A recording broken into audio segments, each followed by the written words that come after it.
So today I have the privilege of welcoming our first guest for Congo Week, for DRC Excellence Week 2026, Nils Kinuani. Welcome, Nils. Thank you, Mama. Happy to be here, and yeah, looking forward to the conversation. Wonderful, wonderful. So, as you know, we want to highlight Congolese people shining outside of the Congo.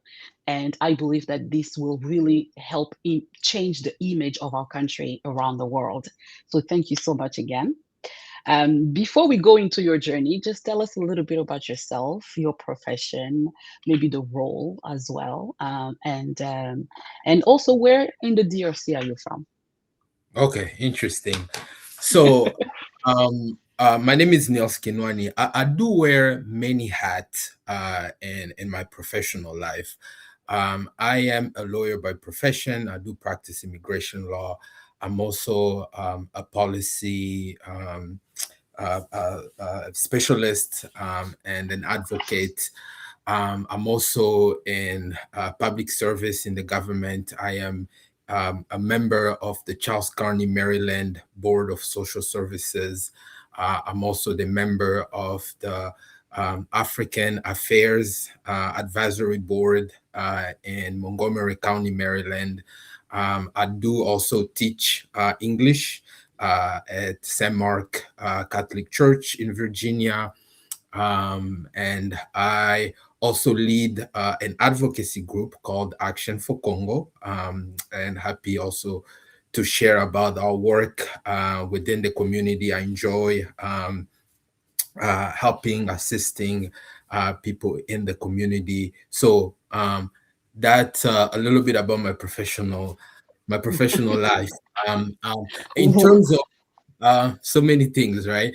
So in terms where I'm from, so it's interesting.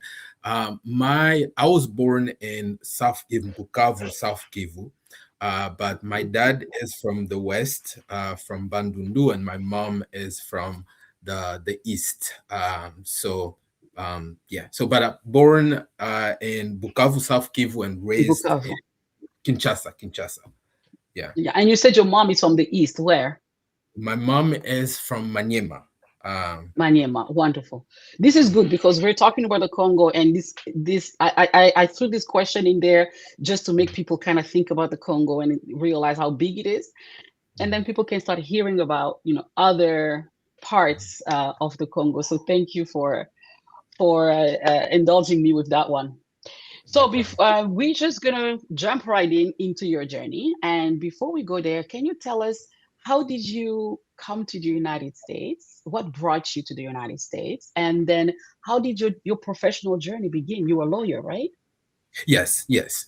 Hmm. It's so funny because so I came to the US right after high school, right? And I came for school, for college.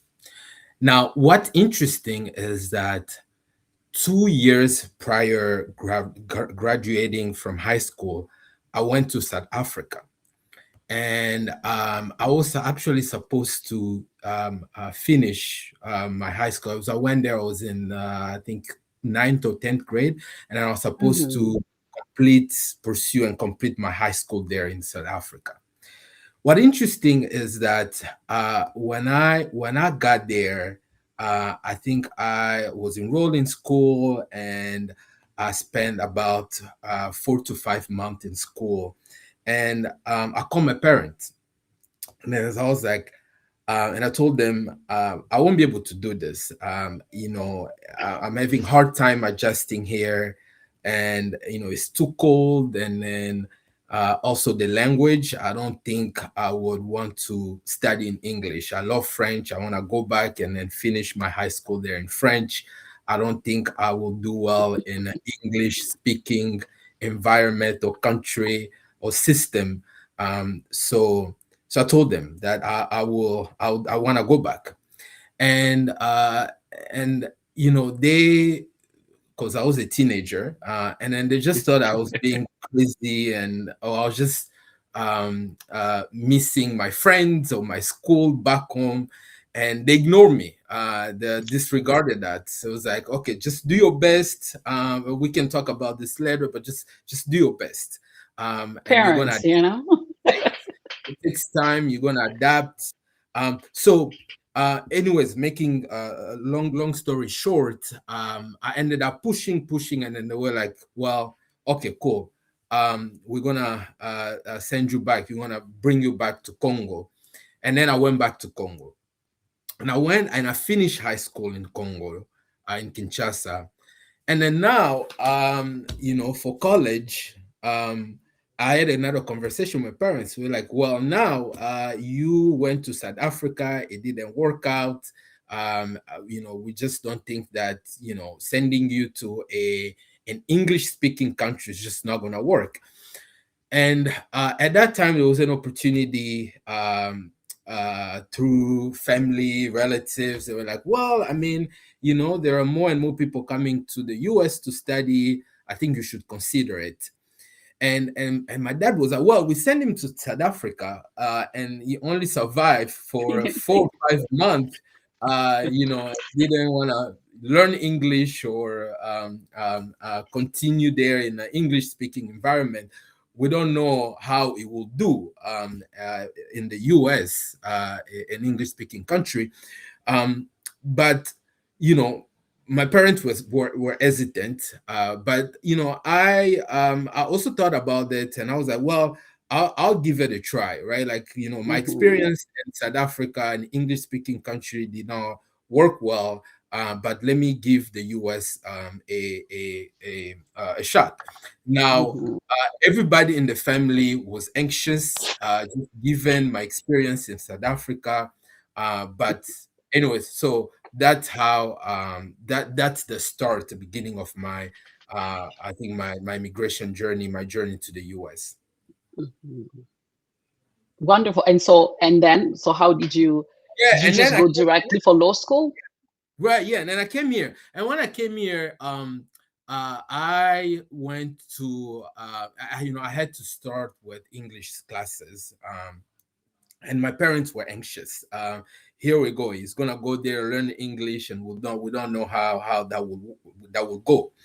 And um, I think I did about 2 or 3 semesters in the English program, ESL, English as a Second Language program. And after that, I was selected as a tutor, an English tutor. And everybody was surprised. Wow, like they just knew that, me and English, it doesn't work. Wow.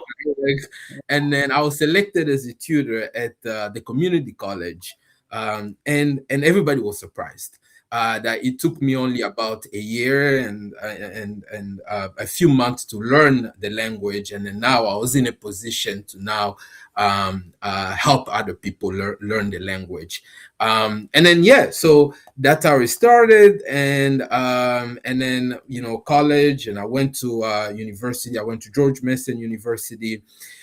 And then even after college, now I am teaching English. So it's Mhm, always that one thing that everybody in the family was anxious about, but it turned out to be my strength. So I think the point that I'm trying to make here is that you can turn your weakness, something that you were mhm, not able in the past, you can turn that into a strength. So, mhm. when I told my dad I was selected to be a tutor, like he couldn't believe me. I was like, "Well, send me that email or an offer letter. I want to see it."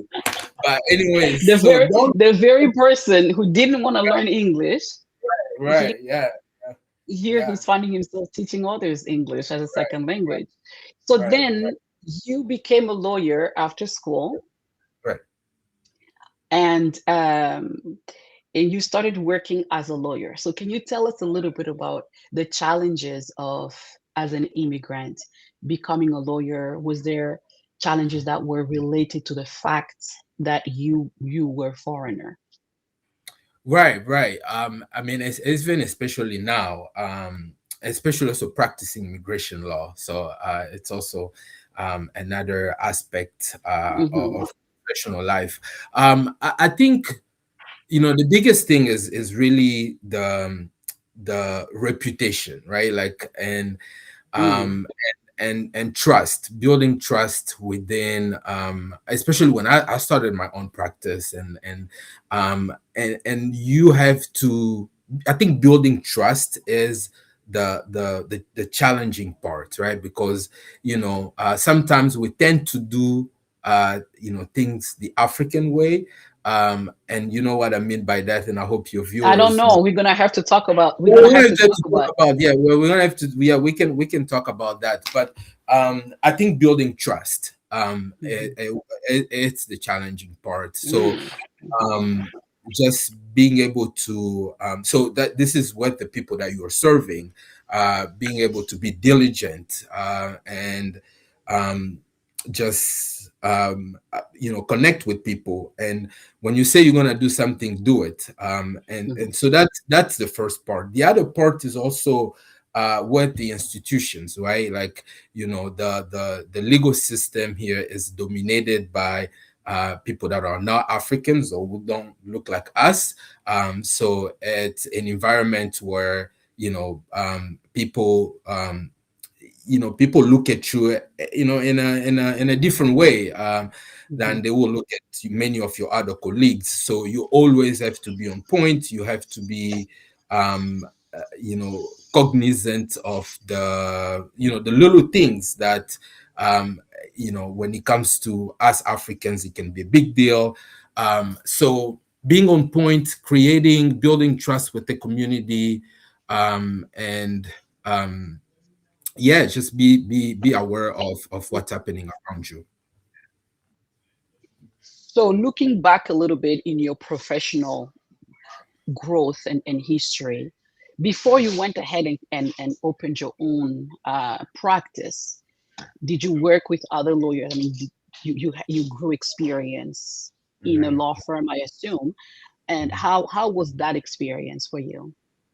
It was a good learning experience, and this is something that I always tell people, that it's always a good thing to, very important to get exposed to the reality, the on the ground experience, for any profession, with any profession that you choose to pursue.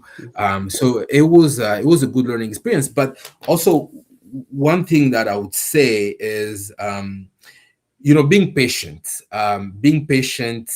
and learning. um, what I tell people is that when I was working at the law firm, any piece of paper that will come my way, I'll make sure that I understand, or at least I ask questions if I don't understand what the Mhm, content is. So you know learning doesn't stop. So especially with important. professions like law, like, learning doesn't stop. So Mhm, always being curious and continuing to learn is very key. So, and that was my practice, or my way of growing in the field, in while working with at the law firm, and working with other colleagues. So always mhm, learning, and being patient. And by being patient, I mean, you know, um, sometimes, especially now in a corporate, because I work in the corporate setting. Um, uh, mhm, in corporate setting, people, try to, get promoted and get ahead. Sometimes very quickly, right? So, and what I've seen is that instead of really indulging and learning, uh, and really gaining that experience, people will mhm, often rush to, climb the ladder and getting promoted. There's nothing wrong with that, but mm, but sometimes, just be work to be better at what you're doing. That's what I meant to say. So work to be better, improve yourself at what you do, if and that by itself, will propel you to the next level. So sometimes we focus mhm, too much on, hey, I want, like for me, for example, like I never, when I got promoted at the law firm as the head of the government affairs program. So, and it's something that I did not actively pursue. Mhm. It's something that was offered, presented to me, and based on, just my performance. So, it's there is no a one fit all situation here or rule, but Mhm. what I encourage people is to just be better at what you're doing, and then your work can set you up for the next level. Excellent. Excellent. It's very important. No need to rush. Mhm. It's better to be very, very well learned, very Mhm. well prepared, understanding all the Right, intricacies of the profession. right, right, And for you, which worked perfectly fine because after a few years, you were able to move on your own and open your own practice, which is such an excellent thing for us mhm, to have one like such a journey as yours. mhm. So talking back about the challenges that you faced. So you mentioned earlier, one of the challenges is the fact that we do things the African way. So how, and maybe that will go with my next question as well, it has to do with so the challenges in that sense. And then how does you being Congolese maybe support you if it does at all Yeah, in and meeting those challenges? yeah, and what I meant by African way, just those little things, right? For example, being on time, right? And I'm sorry I was late to this show, I should mention, right? I was late here. So you see, like we're all work in progress. But just those, Academically acceptable. yeah, yeah, yeah. So just those little things, right? Hmm. Nothing extravagant, offensive, nothing big, nothing, but just being on time. And it's certainly a joke, running on African time, but just those little things. And if you tell people that you're gonna do something, try to do it, right? So, um, you know. Sometimes I have a lot of community members come to me for help, and when I and that people that end up pretending me, and I like to have contract, right? Like, and this is something that people will be surprised at. No. Well, we are community members or family or friends, but I want to have something on paper, right? So those are the little things that we all need to get better at, right? As a community, I'm also work in progress. I need to get better at those things, but those are the things that we need to get better at. I mean, we certainly want to build wealth within our communities. So making sure that in French there is the saying "consommons congolais," right? Consuming and buying Congolese, and we want to do that. We want to encourage that, but at the same Hmm. time, we want to make sure that the quality of our services is really meet the standard in this Hmm. country, right? So, um, you know, I can say more about this, but Hmm. I think we should start with Yeah. the little things. Yeah. So how do you overcome those challenges on your end? It's work in progress. On my end, it's work in progress. So I think the first thing is to recognize the challenge, right? Like recognizing your weakness, right? Recognizing the challenge. But to me, it's every day. It's every day that I wake up, I am aware of these challenges, and I try to be better. Hmm. So showing up on time, for example, and Hmm. having things on paper, or keeping up your words. So those are the things that I am aware. I try to be aware of those things constantly every day, Hmm. not losing sight of those things. Especially immigration law there's so many deadlines, right? Like there's so many deadlines, and Yeah. and those deadlines can impact people's lives. So Yeah. always keeping that in mind, that not only that we have to do things that meet the standard, the quality standard in this country, and we know what are the quality standards in this Yeah. country, but also truly serving the community, serving the people that trust you. Thank you. That's wonderful. So, what advice could you give? I know you spoke some advice as you were answering some of my questions earlier. One of them I heard you mention always learning. Like, any paper that used to come your way, you would you would read it thoroughly and then you would make sure you understand it and ask the questions. I think that's a marvelous advice. Another one you mentioned also to be thorough, but also to work hard, Mhm, because we don't always have people that mhm, look like us, mhm. and so we have to work hard. We have to work well, and provide quality in our work. Anything else that you can think of that you can give people who immigrate here and who want to get somewhere? Yeah. So first thing I'll say, learn. Um, and develop a skill, right? And learning doesn't stop, however way you want to do it. If you want to go to school, that's great, do it.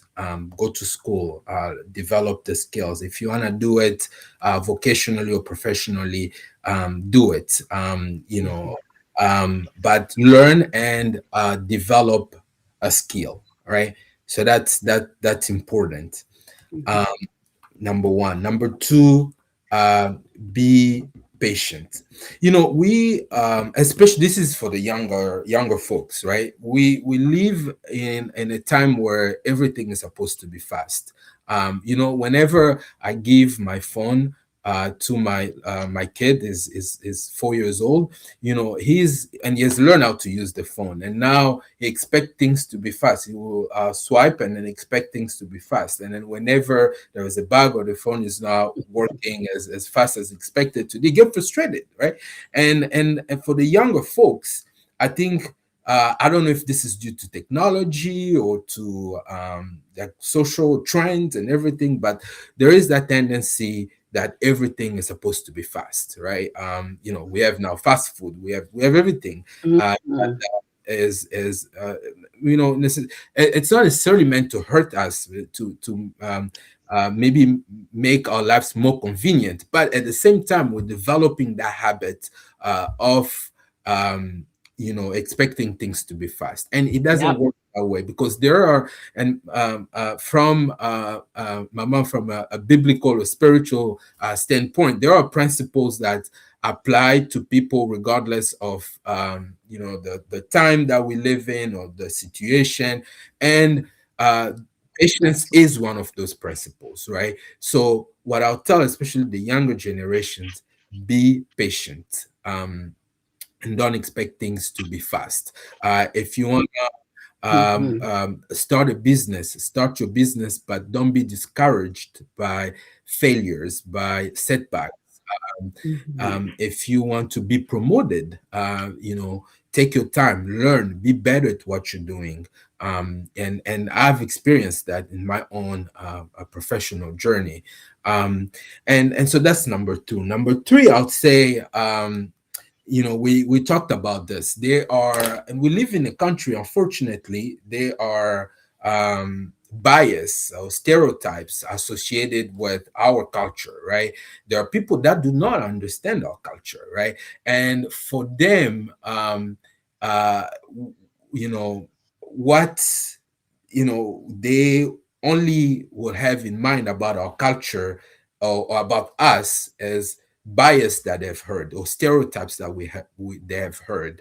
For example, Mhm. Congolese people like to party, like to do all sorts of things, and you have people from outside of our community, that's all they know about Congolese people. That's all they've kept in mind about Congolese people. So and so that is a challenge, and regardless of your profession, you can be a lawyer, you can be a physician, a doctor, a teacher, or any profession. Well, you're going to run into those people, right, that have those bias or stereotypes um, us. Absolutely. So that is why we need to be aware of those things and work to overcome Mhm. those. challenges or bias or stereotypes. So, and then this brings me back to what I was saying about the standard of our product, our work, right? So we need to be better. We need to be aware of the bias that people have against us and work constantly to prove them wrong, right? If you say, well, Congolese people like to are always late, or if they tell you they will do something and they don't do, and they will fail to do what they've promised to do, then we need to overcome those or prove them wrong. And Mhm. we can only do that through our work, right? So if you're a medical doctor, and make sure that the quality of your work, of your product, prove those people wrong. And if you're a lawyer, same thing. You're a teacher, same thing, right? So I think that's how we're gonna build a better reputation for future generations, right? So Mhm. um, uh, I sit on the board of the social services department here in Charles County. I'm the only immigrant there. I'm the only Congolese and African immigrant on that board, right? So, and a lot of those people on that board never interacted with a Congolese immigrant. So, and my interaction with them is probably how they will frame or picture or create any understanding image Mhm. of our community or Congolese immigrants. So we need to be, or things that they've heard about Congolese people. So and so we need to be aware of those things and just be better at everything. At regardless of your area of work, just be better, Mhm. and continue to raise the bar. That's the Mhm.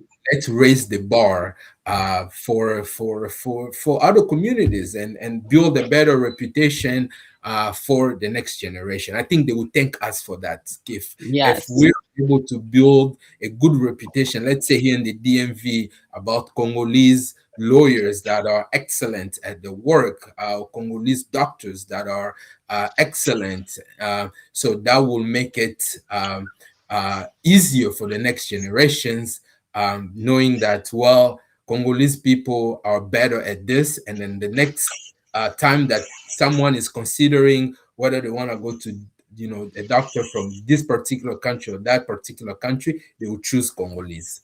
How I love it. I love it. I'm with you 100%. That Mhm, is really the vision of DRC mhm, Excellence Week every mhm, year. Make sure that we came from the DRC and we shine everywhere. And that's why we are doing even this work right here, hearing to your story. So before I let you go, one last question for you. When you think about the future, what mhm. dream or hope do you still have for our country, the DRC? I love our country. I am very active in anything Congo related, as you know, Mama. Mhm.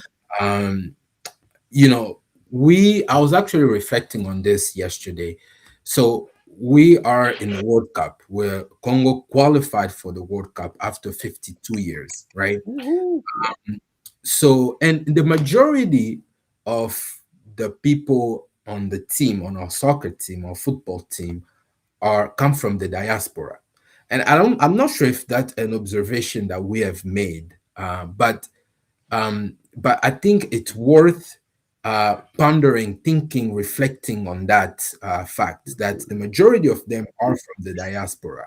So, um, and if these people that came from the diaspora are able to set Congo on the world stage, it simply means that um, Congolese people can be the best or among the best in the world. It's just that the conditions, when you the situation or the conditions under which or in which they live and work, Mm.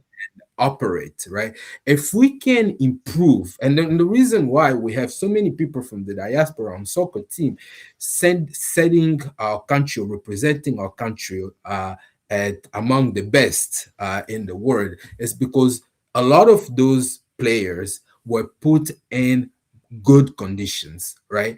And that's something that it's not true in the country. That's something that we currently are struggling with in the country, that the conditions in the country are not inducive to success, to Yeah, growth. So I believe that if we can improve the conditions or the quality of lives in Congo and put Congolese soccer players in better conditions, or put Congolese doctors in our country in better conditions, or put Congolese lawyers in our country in better conditions, I think we can be among the best. Just like our soccer team has demonstrated, they've shown us that absolutely.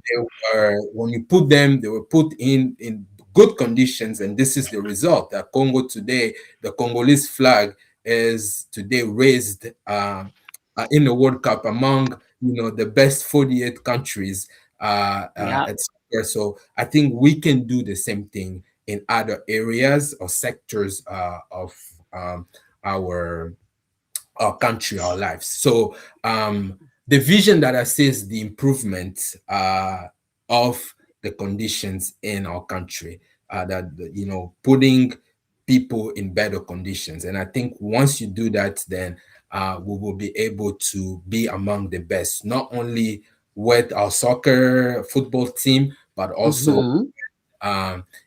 our technology, our medical infrastructure, or our science, so the science that we're developing in Congo. So Hmm. anyways, I'll stop. This is a fantastic conversation we had here, Niels. Thank you so much. You were a fantastic first interviewee for DRC Excellence Week. You did set the bar, and we love high bar. I thank you for contributing to creating an inspiration, not only for those who are immigrating in the United States, but for those who want to see the country recognized as excellent. Mhm. So thank you again. And of course, God bless you. Thank you, much appreciated. Bye bye. Bye.